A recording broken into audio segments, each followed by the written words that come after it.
Good afternoon and welcome to another magical story from Dr. Anna from my book, Tales of a Modern Alchemist, Real Life Stories of Magic and Transmutation. And this story is called Uranus in Our Sun, the Solar Revolution. Prepare yourself for a transition. Of course, I wrote this in 2020 and the transition is now well underway. But this day was a lovely August Sunday afternoon when my husband, my daughter, and I decided to go for a walk by the promenade. And I was talking to him incessantly as I was explaining very excitedly that I felt that the energies were ready to bring me an upgrade, that I was ready to leave my professional shell and expand my wings, and that this was going to be prompted by something new coming into my life. Saturated with my continuous chattering, this poor man could not take any more information in, but he was hammering me along. And as I arrived home, I tuned into YouTube, and there was my one and only favorite Spanish astrologer, Jose Millán, with a new video about Uranus being in the sun house, confirming everything that I had already detected with my etheric radar. He said that when we don't work with Uranus on a regular basis, it brings shocking changes. It is as if we were someone inside different from what we believe ourselves to be and which we show to the world outside. Usually, we do this because we suppress our real selves in order to fit in. Because Uranus was in our sun, this would force our real selves to break down our defense mechanisms, and the result would be that something new would enter our lives. I am very familiar with the situation where our external crust of self-identification is stripped away by the energies and circumstances in our lives. I underwent that very same experience as a major life cycle when I had my baby at the age of 40 in 2006. And this lasted the whole first year of nursing her. And I really went through an intense stage of isolation where I was forced to shed everything I had thought to be true until then. I was in a foreign country and I didn't have hardly any friends. I had just arrived. My family was in Spain. The baby wanted to be in my arms 24/7. And I understood that these new star babies want to be within the mother's aura every minute of the day, because that's where they spend their first 9 months of their life, and that's where they feel safe and secure. And even though the experts advise you to sleep trying the baby, for me, it was a soul-destroying technique. I was reading the mainstream books, had to stop reading them because I felt totally inadequate, and I decided to choose to follow my intuition and tap into the baby's needs, and I decided to give the baby what the baby needed. I wasn't working at the time, so I had the time, but we just arrived at the country. We didn't have a lot of money coming in, so my first lockdown situation imposed by those circumstances of the time were very harsh. So I decided to study a PhD in metaphysics online because I wanted to upgrade. I had already written about 16 books, and I also decided to get into Toastmasters because the universe gave me the information that I should. And they were 3 to 4 years, very, very intense. And today when I look back, I don't even know how I went through it, but maybe because life needed me to, and I needed to hit that standard. But the fact is that I spent countless hours reading spiritual books, meditating when my daughter was sleeping by my side during the day, and soul searching in the most unbelievable and deep way. I had my little setup by the sofa, my little book, my little coffee, ready to spend hours at a time doing the only thing that I could do: read, write, meditate, and contemplate. I hit on some concepts that made me open up my heart chakra in ways I didn't think possible. There were times that something so deep would be touched that I would cry bitterly, releasing encrusted, blocked energies, expanding my mind as new clarity would arrive at the end of each releasing episode. And this went on for a whole year. And by the time this cycle ended, it ripped my ego into pieces It was unavoidable and it was necessary in order for me to follow the path that I said I wanted to follow as a consciousness coach. All in all, I worked with it for about 3 years, and it opened me to groundbreaking concepts and trailblazing approach to life. I can say for sure that the result of this planetary arrangement was that everything we identify ourselves with needs to break away, and in the process, we emerge differently. There is a turn perhaps prompted by someone new entering our lives, definitely new openings and possibilities. And this can sound discomforting, but it's really good news because it means that something that we are secretly waiting or wishing for can now take shape. In fact, it can materialize as a change of circumstances at any level in our lives. Another aspect of this planetary positioning is that Uranus makes us work in a net, where one node or point in a web linked to the rest of humanity. Jose Millán describes it as the neurons in our brain. By chance, I was reading through a diary from the 4th of May of 2020, and I found an excerpt from Norma Simon, my favorite international psychic, whom I used to see every 6 months in order for me to double check that the path I was following was actually right for me, just for confirmation. And she said, your voice is the key. You transfer light when you talk, relax when you speak so that you can get into trance and others can focus. You change their DNA to release the information held there through sound and language. The way I speak, you can see there is a rhythm and a pattern is very specific. I don't just say any word, I choose the specific word. The sentences, how they follow each other, also get you into a zone, into a triggering space. She said, there is a new role for me of great responsibility. You just need to remember, which means tapping into your DNA and recover what is already there as a blueprint.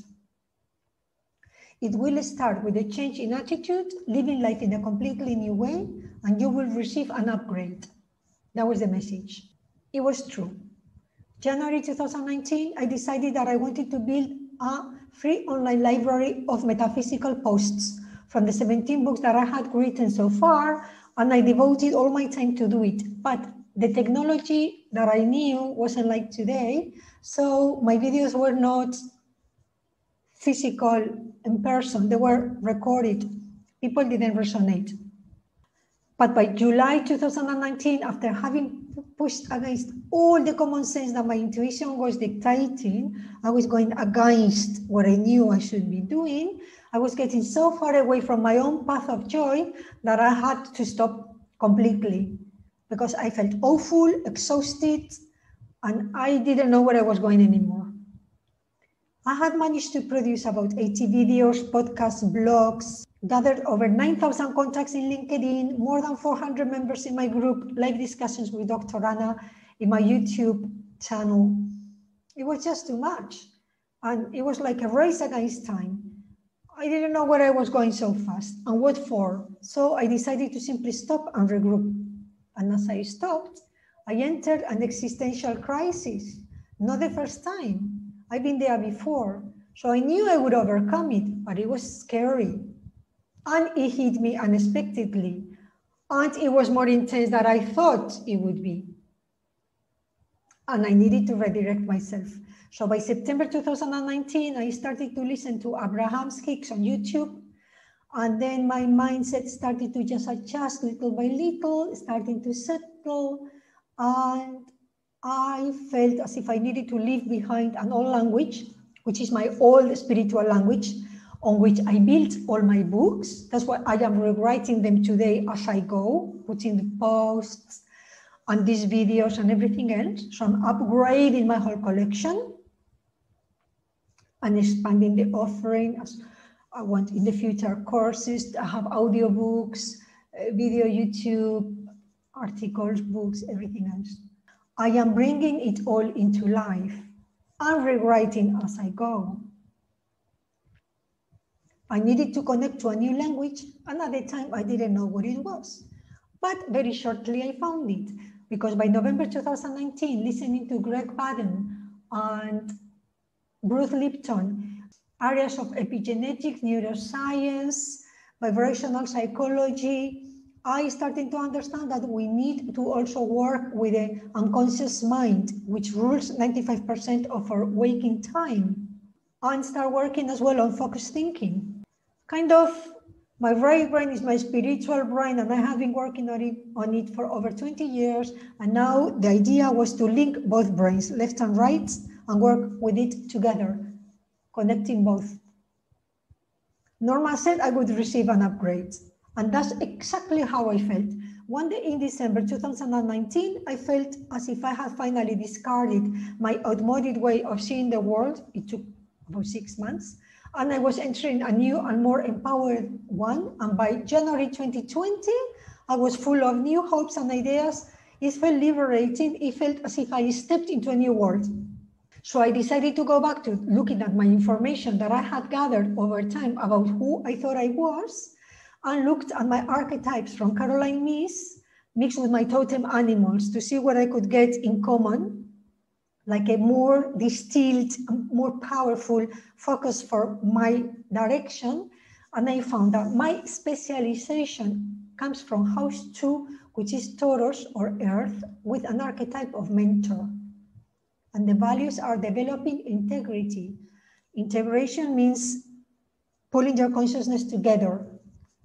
Challenge, surviving abandonment. We all have a pattern of abandonment. The archetype is the magical child with innocence and trust, which is what gives me my faith. And the shadow archetype, confronting greed, releasing fear of loss. We always feel we're leaving something behind, but in fact we have to, but we don't feel we can.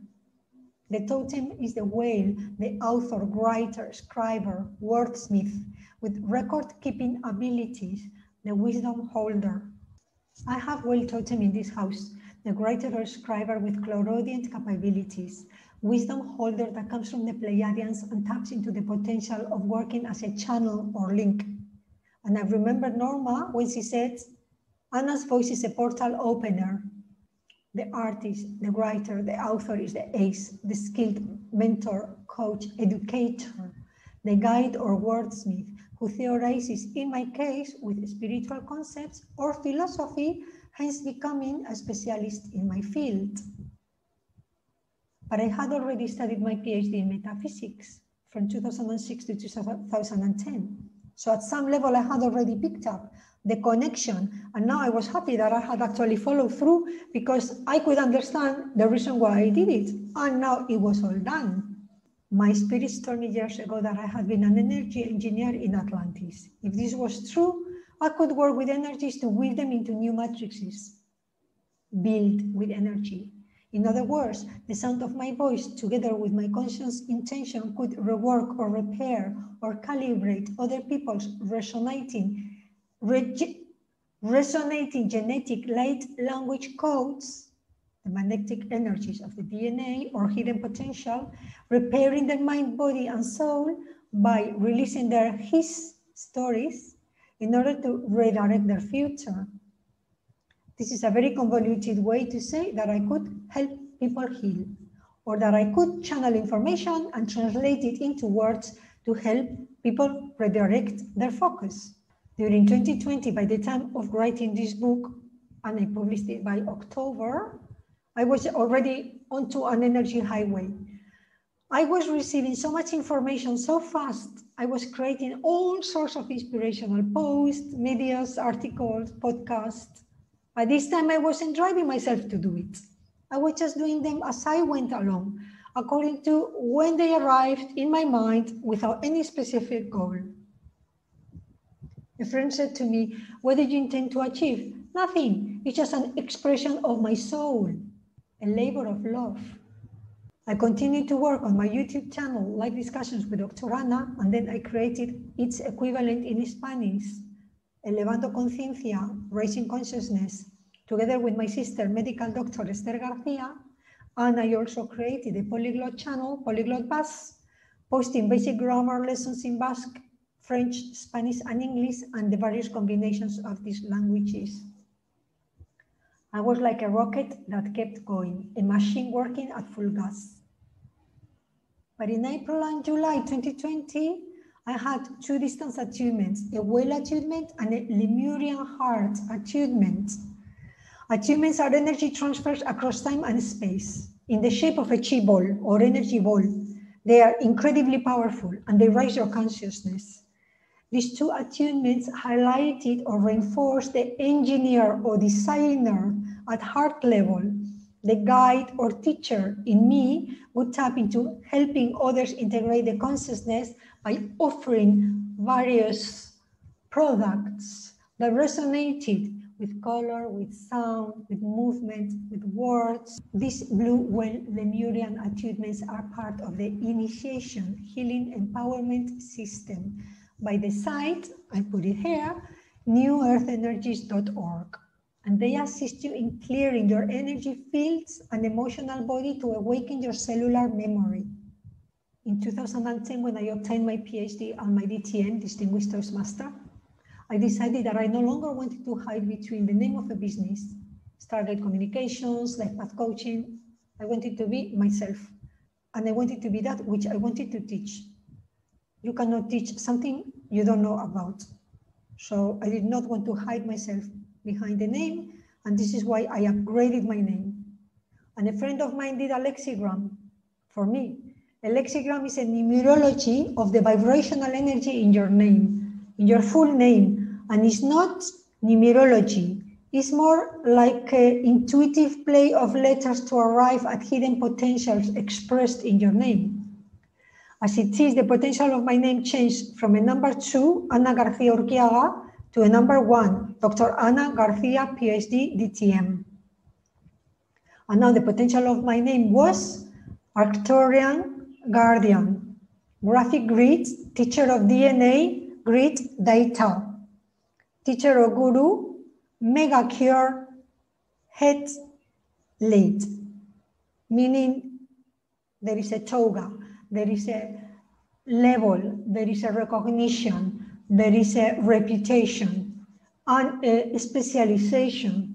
Furthermore, my lexigram stated magic aura, a generator that taps into the emotions of released memories to integrate parallel realities. It was clear to me that magic is only a shift of consciousness. We all have it and we all experience it in our everyday lives, whether we pay attention or not. And in my case, the magical powers of my name, and magical for the only reason that I had already integrated my potentials to that point, my genetic web or magic was fully alive, pulsating, and it expressed itself, expressed into reality as a scientific metaphysicist. Many will call it pseudoscientific metaphysicist, and that's fine. The wizard or the alchemist in me. Because in 2006, when Spirit told me, join the Toastmasters Club nearest to you, it will open the door to your future, communication and leadership. The vision that I was given with it was that of an icebreaker. I saw myself as a huge icebreaker, cracking the ice as I was going. And the message that came with it was I would break stagnant energies and ignite people within, as I could see the patterns of plants. And when we break the crust of our heart that we create or put there a wall in order to protect ourselves, we also limit our expression of who we are. And under the ice, there is the nutrition. And the same as behind the crust, we have the energy of the power of the heart chakra. And as it was when I was in the Toastmasters Club in Cape Town, that day of June 2006, pregnant 5 months in the heat of the summer, and I don't do well in the heat, wondering why on earth was I putting myself through all this. The baby was going to arrive around October, and I was given an envelope with forms to sign, and I reached inside and pulled the first page, and what came out was a page called the icebreaker. The first speech you give is called the icebreaker. And tears started to roll down my face. And people didn't know what was going on. I said, they're just hormones. Because most people thought I was going to stop once I had the baby. But I had a purpose, and I was going to finish what I started. Jupiter in my second house of values, with the archetype of the mentor, is the entrepreneur that discerns patterns, hence the polyglot, decoder or linguist in me, and guided all these previous skills into leadership, theorizing clearly and with executive ability. Mentor and guide are similar occupations. The sixth house of the horoscope is the area of occupation or work. With Neptune in it, I use alternate methods and innovative approaches to deliver information. And that fits with the scriber and with the metaphysicist.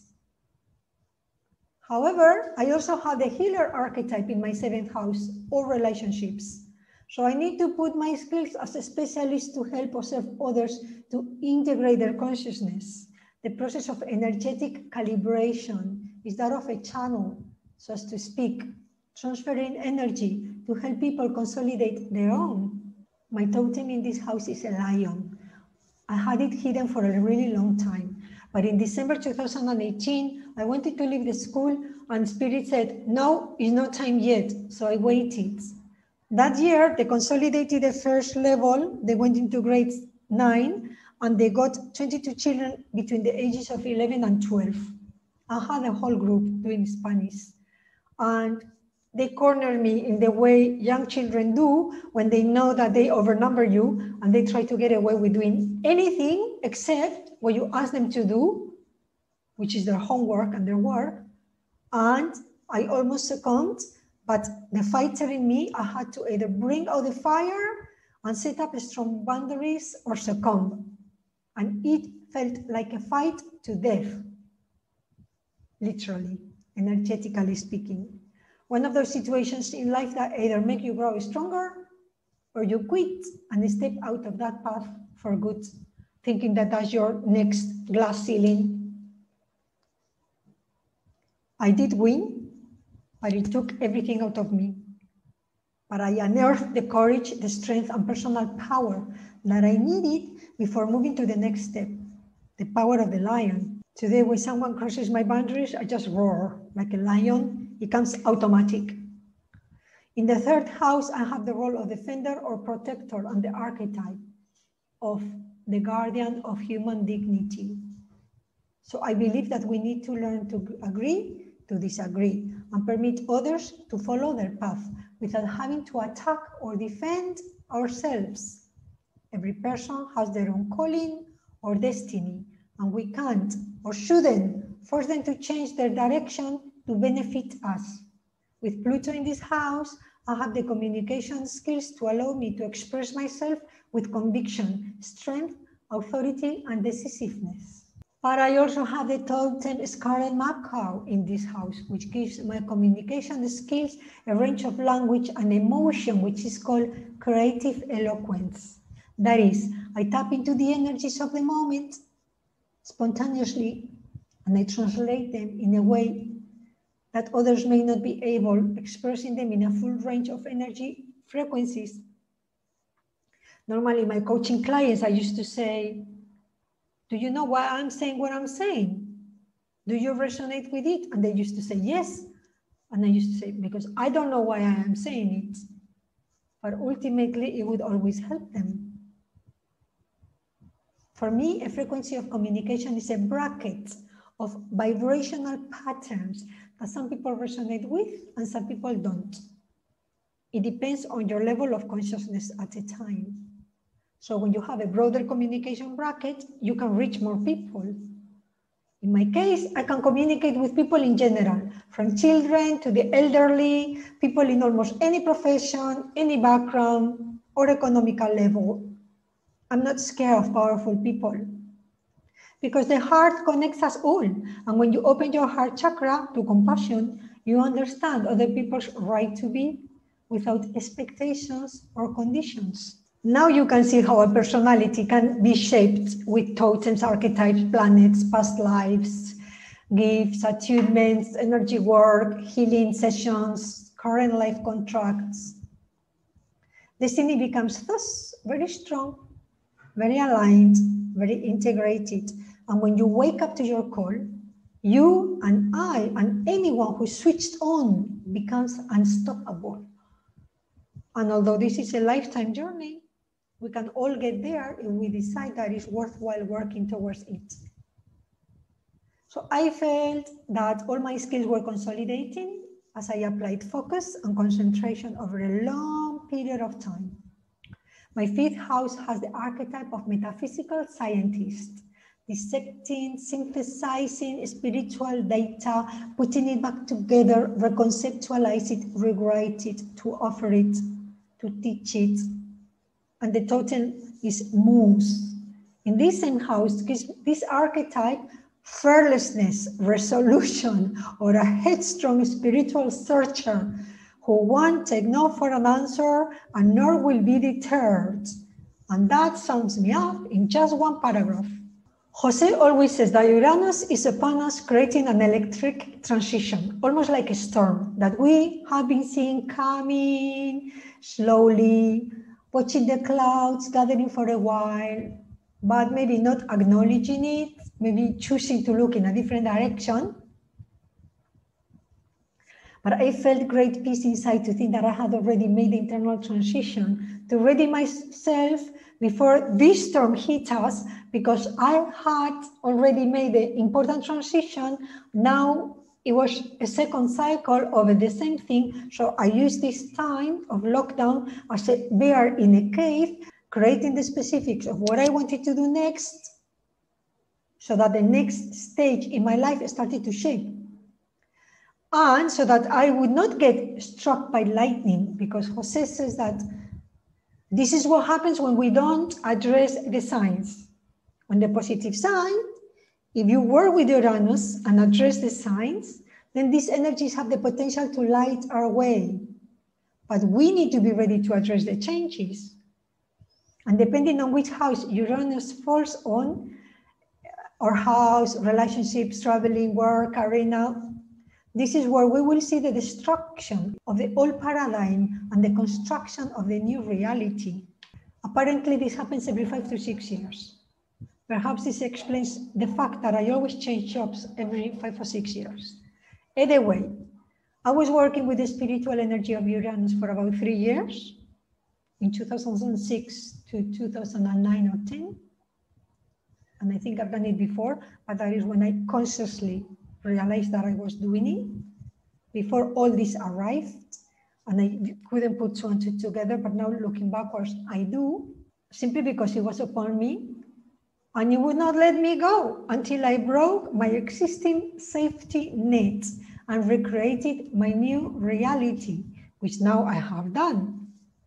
Thank the Lord, which now I have done. Nobody knew what was going to hit the population of the Earth in February 2020 to 2020.